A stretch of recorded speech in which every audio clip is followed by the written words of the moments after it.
Terminator Juice. Why do you think movies with alternative aspect ratios don't include an option to just watch the scope? Dude, that's genius. It probably comes That's down actually a really good idea. Man, I wish version that it was played in the theaters. A lot of the movies that I've seen that had that double aspect isn't in the theater. Don't they switch it there too?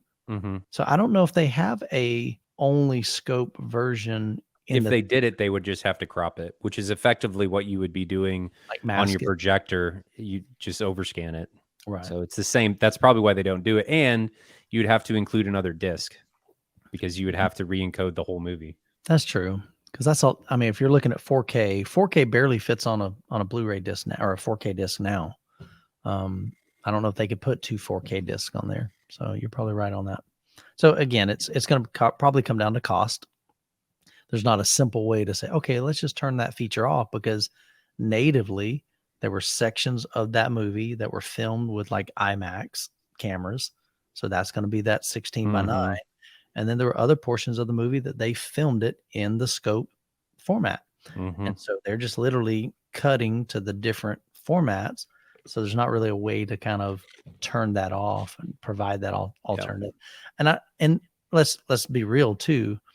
How many people truly have a scope, screen? Not very many. I mean, we're pretty minor as far as the amount of people in this space that are doing that. You got to realize when they produce a Blu-ray movie or a 4K movie, the vast majority of people are going to be watching this on a TV. So they're probably not going to spend a ton of money trying to give these alternate options for the minority of us that have a scope screen. So, and then think about all of the people that have screens, then think about the minutia of that number that are actually enthusiasts and would actually care. Yeah, true. And then think about this. So even when you get to just project, like in my audience, I did a poll not too long ago, and I said, hey, I'm just curious, how many of you have a projection screen and how many of you are rocking a TV? And honestly, I was really surprised. 3/4 of the responses said TVs. I wasn't really talking even dedicated theater room. I'm just thinking projection in general. Do you have a projection in a bedroom or a garage or wherever, or a living room? And there was only a fourth of those, I think a third of those that had projection screens. So now you take the projection category and how many of those have scope screens. I think probably the vast majority of people probably have a 16 by 9 screen, even on a projection.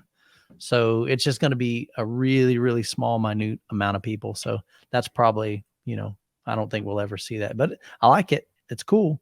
But, if you want another option, you've got the masking inside your projector. Probably there's things like Mad VR Envy that can do that variable aspect ratio and throughout the movie.